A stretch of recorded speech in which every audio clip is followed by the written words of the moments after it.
എല്ലാവർക്കും നമസ്കാരം. എൻ്റെ പേര് ഉണ്ണി കെ വി. ഞാൻ അവതരിപ്പിക്കുന്ന ഉണ്ണിമാഷ് ക്രിയേഷൻസ് എന്ന പുതിയ ചാനലിലേക്ക് അവർക്ക് സ്വാഗതം. നമുക്കറിയാം, ഒരു വർഷത്തിൽ ധാരാളം ഏകാദശി വ്രതങ്ങൾ നടക്കാറുണ്ട് അല്ലെങ്കിൽ ആചരിക്കാറുണ്ട്.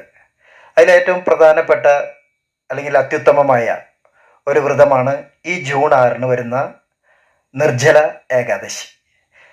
അപ്പോൾ വ്രതെടുക്കുമ്പോൾ നല്ലൊരു അറിവുണ്ടെങ്കിൽ മാത്രമേ വ്രതഭംഗം സംഭവിക്കാതെ അത് ആചരിക്കാൻ കഴിയുകയുള്ളൂ. അപ്പോൾ അതിലേക്കായിട്ട് ഗൂഗിളിൽ നിന്നും അതുപോലെ തന്നെ ഇസ്കോണിൽ പ്രതിപാദിച്ചിരിക്കുന്ന അറിവുകളൊക്കെ ബന്ധപ്പെട്ട് ഞാൻ ഈ വീഡിയോ തയ്യാറാക്കിയിരിക്കുന്നത്. അത് തീർച്ചയായിട്ടും നിങ്ങൾക്ക് ഉപകാരപ്പെടുമെന്ന് വിശ്വസിക്കുന്നു.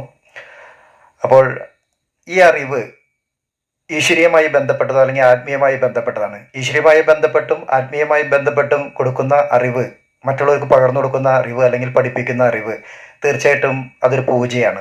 ജ്ഞാനപൂജ എന്ന് പറയും. അത് മറ്റുള്ള ഏതൊരു പൂജയേക്കാളും അത്യുത്തമമാണ്. അപ്പോൾ ഈ ജ്ഞാനപൂജയാണ് ഞാൻ ഇതിലൂടെ ചെയ്യാനായിട്ട് ഉദ്ദേശിക്കുന്നത്. ഇനിയുള്ള വീഡിയോകളും കൂടുതലും ഇതിഹാസങ്ങളും പുരാണങ്ങളും ബന്ധപ്പെട്ട കഥാപാത്രങ്ങളുടെ ആവിഷ്കാരമായിരിക്കും. അപ്പോൾ തീർച്ചയായിട്ടും നിങ്ങളിത് സബ്സ്ക്രൈബ് ചെയ്യണം. അതോടൊപ്പം തന്നെ മറ്റുള്ളവർക്ക് ഷെയർ ചെയ്യണം. ഇതൊരു പുണ്യപ്രവൃത്തിയായി അംഗീകരിച്ചുകൊണ്ട് ബെൽബട്ടൺ അമർത്തുകയാണെങ്കിൽ അടുത്ത വീഡിയോകൾ നിങ്ങൾക്കൊരു നോട്ടിഫിക്കേഷനായിട്ട് ലഭിക്കുന്നതായിരിക്കും. അപ്പോൾ നമുക്കിനി വീഡിയോയിലേക്ക് എടുക്കാം. നിർത്തുന്നു. നന്ദി, നമസ്കാരം. 2025 നിർജ്ജല ഏകാദശി ജൂൺ 6 ആചരിക്കുന്നു. പുലർച്ചെ 2:15 ആരംഭിച്ച് ജൂൺ 7 പുലർച്ചെ 4:47 അവസാനിക്കുന്നു. നിർജ്ജല ഏകാദശി എന്നത് വിഷ്ണുവിന്റെ വാമന അവതാരത്തിന്റെ ഭീമാകാരമായ രൂപമായ ത്രിവിക്രമനെ ആരാധിക്കുന്നതിനായി സമർപ്പിച്ചിരിക്കുന്ന ഒരു ഏകാദശി ആചരണമാണ്.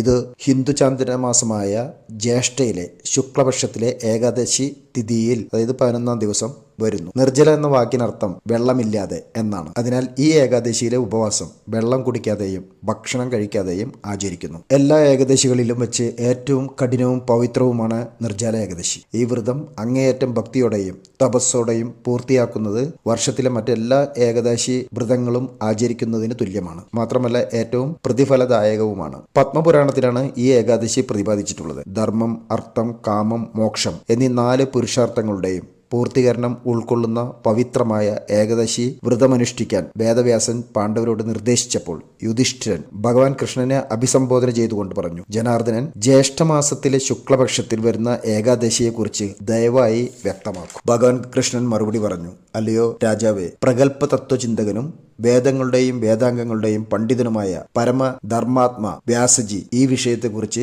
വിശദീകരിക്കും. വേദവ്യാസജി പറഞ്ഞു: കൃഷ്ണന്റെയും ശുക്ലപക്ഷത്തിന്റെയും 2 ഏകാദശികളിലും ഭക്ഷണം കഴിക്കുന്നത് നിഷിദ്ധമാണ്. ദ്വാദശിയിൽ കുളി കഴിഞ്ഞതിന് ശേഷം ഒരാൾ സ്വയം ശുദ്ധീകരിക്കുകയും കേശവനെ പുഷ്പങ്ങൾ കൊണ്ട് പൂജിക്കുകയും വേണം. അതിനുശേഷം മാത്രമേ അവർ എന്തെങ്കിലും ഭക്ഷണം കഴിക്കാവൂ. ജ്ഞാനിയും ആദരണീയനുമായ മുത്തച്ഛൻ, രാജാവ് യുധിഷ്ഠിരൻ, അമ്മ കുന്തി, ദ്രൗപദി, അർജുനൻ, നകുലൻ, സഹദേവൻ എന്നിവർ ഏകാദശിയിൽ ഒരിക്കലും ഭക്ഷണം കഴിക്കാറില്ല. ഭീമസേനൻ പറയുന്നു: എനിക്ക് എന്റെ വിശപ്പ് നിയന്ത്രിക്കാൻ കഴിയില്ല.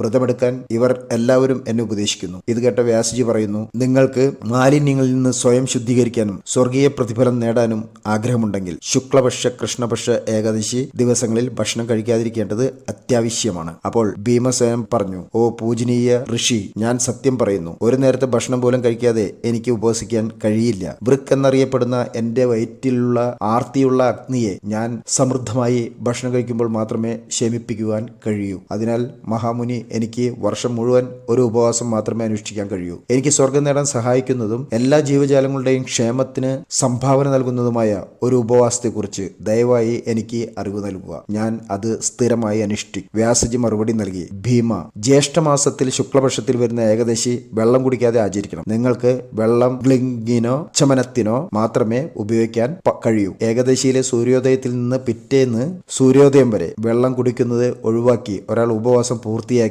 ഇന്ദ്രിയങ്ങളെ കീഴടക്കിയവർക്ക് ഭക്ഷണം കഴിക്കാം. ഈ നിർജ്ജല ഏകാദശിയിലൂടെ വർഷം മുഴുവനും ആചരിക്കുന്ന എല്ലാ ഏകാദശികളുടെയും പുണ്യം ഒരാൾക്ക് ലഭിക്കും. ശംഖ്, ചക്രം, ഗദ എന്നിവയാൽ അലങ്കരിച്ച ഭഗവാൻ കേശവൻ എനിക്ക് വെളിപ്പെടുത്തി തന്നത് മറ്റുള്ളവയെല്ലാം ഉപേക്ഷിച്ച് ഏകാദശി വ്രതം അനുഷ്ഠിക്കുമ്പോൾ തന്നെ മാത്രം സമർപ്പിക്കുന്ന ഒരാൾ എല്ലാ പാപങ്ങളിൽ നിന്നും മുക്തനാകും എന്നാണ്. ഈ ദിവസം വെള്ളത്തിൽ വസിക്കുന്ന ഭഗവാൻ വിഷ്ണുവിനെ ആരാധിക്കുക. ശ്രീഹരിയെ ആരാധിച്ചുകൊണ്ട് രാത്രി മുഴുവൻ ഉണർന്നിരിക്കുന്ന നിർജ്ജല ഏകാദശി വ്രതം വ്രതം അനുഷ്ഠിക്കുന്നവർ മുൻ 100 തലമുറകളെയും അടുത്ത 100 തലമുറകളെയും ഭഗവാന്റെ പരമമായ വാസസ്ഥലത്തേക്ക് കൊണ്ടുപോകുന്നു. നിർജ്ജല ഏകാദശിയുടെ ശുഭദിനത്തിൽ ഭക്ഷണം, വസ്ത്രം, വെള്ളം, കിടക്കകൾ, മനോഹരമായ ഇരിപ്പിടങ്ങൾ, കമണ്ടലുകൾ, കുടകൾ എന്നിവ ദാനം ചെയ്യുക. ഈ ഏകാദശിയുടെ മഹത്തായ കഥ ഭക്തിയോടെ കേൾക്കുന്നവരോ പറയുന്നവരോ സ്വർഗരാജ്യത്തിലേക്ക് പോകുന്നു. അങ്ങനെ ഭീമസേനൻ ഏകാദശി ഉപവാസം ആരംഭിച്ചു. അതിനാൽ ഈ ഏകാദശി ഭീമസേനി ഏകാദശി എന്നും അറിയപ്പെടുന്നു. എല്ലാവർക്കും നന്ദി, നമസ്കാരം.